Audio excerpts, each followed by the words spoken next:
At this point, I kind of feel like the history teacher in The Simpsons. And I know you don't know what I mean by that, so I'm gonna play you a clip.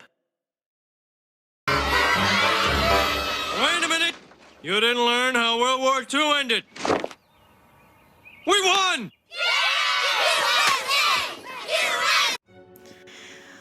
Alright, let's go ahead and talk about D-Day. Back to the military side of things. So, the American and British progress in Italy was pretty difficult. They were not fully prepared for this kind of very slow warfare of mountainous, hilly terrain. And Americans basically underestimated the ability of the Germans to resist the force of the Americans. It was basically not the best planning in Italy. But at the same time, during that entire period, there's planning for the ultimate landing on the European continent. The Germans kind of know there's going to be an invasion coming. They assumed it would be at this place called Calais. It was the closest point between France and Britain. And the British and Americans, they wanted the Germans to believe that. So they were like, sending out these like, oh yeah, we'll do that. So the United States basically created a decoy army with decoy tanks and trucks at Calais to kind of, go, oh yeah, we're going over here. In fact, the landing would be at Normandy, so there's this element of surprise here. When German soldiers were at the Atlantic Wall, their defense perimeter on the entire French coast, what they saw was an Allied force that took them completely by surprise. 5,400 ships in the Allied force, June 6, 1944, heading to France. 5 different beaches, 2 of them were English, where the English land. 1 was a Canadian beach where the Canadians would land, and 2 were American, Omaha and Utah beaches. If you've seen the first, 30 minutes of Saving Private Ryan, that gives a good idea of what was going up against. There were serious German resistance there. Our best estimates are that there were about 10,000 total casualties, including 2,500 Americans killed in action, about 2,000 British casualties, almost 900 Canadian casualties. By far, the heaviest losses were at Omaha Beach, where 2,000 Americans were either killed, wounded, or went missing. Despite such heavy casualties, the Allied forces were able to succeed, partly because by this point the Germans' air force, the Luftwaffe, was basically non-existent. What had been left of them had been pulled back into Germany for, defense. Americans and British did such a good job destroying German planes that what the Germans had left, they, like I said, pulled back into Germany to kind of defend their own city. So they didn't have the air force to defend their positions at Normandy. The Allied victory after D-Day was almost inevitable. Almost.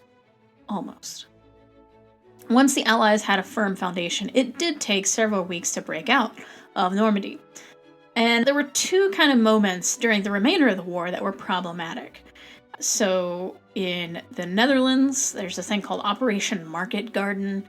It was an American disaster, very, very poorly planned operation, very complicated. I'm not even going to get into it. It involved trying to capture bridges on the Rhine River, needed perfect weather. It was just all sorts of things went wrong with it. And a lot of men lost probably unnecessarily. And then the liberation of Paris. Let's talk about that. In August of 1944, saw the Allied forces completely attack the Germans at Paris, and the Germans surrendered August 25th, 1944. So for 4 long years, Paris had been under Nazi control, and now that control was lifted. And you see the picture, the jeeps and stuff going right through the Champs-Élysées, the main boulevard in France. The Arc de Triomphe there in the background. This was a huge moment for France, and I'd like to think it was payback for the United States getting help from France back in the old revolution. After the liberation of Paris, there's still further fighting in France. The Battle of the Bulge in the Argonne Forest between France and Belgium is one of those kind of big moments that's kind of glorified in a lot of the war movies. The Germans hoped to surprise the British and Americans. It's kind of uncertain as to who would win for about a month when this fighting goes on. But American air power kind of came in and saved the day. The Germans lost basically every single tank that they had. And basically, once that battle was over, there was not much standing between the Allies and taking Germany. In February 1945, recognizing that this was probably going to soon come to an end, the Allied forces met in Yalta. And this was a conference that was to kind of help shape a post-war peace and to create a plan to give self-determination to those liberated people of post-Nazi Europe. It's mainly intended to discuss the reestablishment of the nations of war-torn Europe. Like, what is this map going to look like after this war is over? Each of the three leaders, Roosevelt, Churchill, and Stalin, had his own agenda for post-war Germany and liberated Europe. Roosevelt wanted Soviet support in the Pacific against Japan, because remember, that whole thing's still going on. Specifically, Roosevelt wanted Soviet support for a planned invasion of Japan, and he wanted the Soviet Union support for a group called the United Nations, which would replace the League of Nations. Winston Churchill was pressing for free elections in Eastern and Central Europe, specifically Poland, and the Soviets demanded a Soviet sphere of influence in Eastern and Central Europe as part of their overall national security strategy. So they're each coming to the table with these kind of three interests. So the Allies were going to basically demand the unconditional surrender of Germany. That was kind of the priority, given that they were that close, this close to getting it. They decided on a post-war plan of denazification and demilitarization of Germany. And in order to do that, they would create these occupation zones. So they were going to divide Germany and the city of Berlin into 4 zones of occupation. So there would be a British, French, American, and Soviet occupation zone. Stalin, for his part, agreed to participate in the United Nations for the Soviet Union. He also allowed the elections in Poland to take place, and he kind of halfway committed to entering the war against Japan. He basically pledged the Soviet troops would enter into war against Japan within 3 months of victory in Europe, after the war was over in Europe. That was the priority. And on a side note, they also agreed that Nazi war criminals would be put on trial in the places where they committed those crimes, and they were going to execute any Nazi leaders. So, should Hitler be captured, he would be executed. Sadly, they did not get to deliver that kind of punishment. This was just one of several meetings that the Allied forces had during the war. There was a previous conference in Tehran, in Iran, and there would be another conference, but we'll get to that in a second. That meeting was in February of 1945, and if you look at pictures here, Franklin Roosevelt not looking the best. He had just won re-election to an unprecedented 4th term of office. His vice president, a new guy on the scene, basically put on the ticket so he would stop investigating defense spending.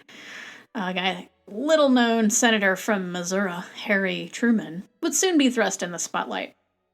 Because, of course, in April 1945, April 12th, 1945, President Roosevelt died of a cerebral hemorrhage in Warm Springs, Georgia, where he was getting some medical treatment for his polio. President Truman pledged that he would continue, basically, with what was going on and continue the war plans. A lot of people don't trust Harry Truman. They think he's unqualified, unfit for the job to be vice president, and now he's suddenly thrust to be president of the United States. Right, if you were a kid in 1945, the only president you probably knew was President Roosevelt. So this was a big, big change. But the Soviet and American soldiers met at the Elbe River in April of 1945, April 25th, 1945. What a crazy 2 weeks that must have been. And the Soviets took Berlin. And remember Mussolini, the father of fascism? He had been hiding out in Milan with his mistress. What is it with these fascist dictators and their mistresses? Anyway, while trying to escape to Switzerland, he and his mistress were captured and executed on April 27th, 1945. Their bodies were hung upside down in the Piazzale Loreto, kind of the big, think of it as like the Times Square of Milan. And there, citizens abused his corpse to an almost unrecognizable state. Well, with 2 of the Axis powers defeated, May 8th, 1945, VE Day, Victory in Europe Day, big day of celebration. You see the images here. But the war wasn't over yet. But we're going to see the end for one final segment. Stay tuned.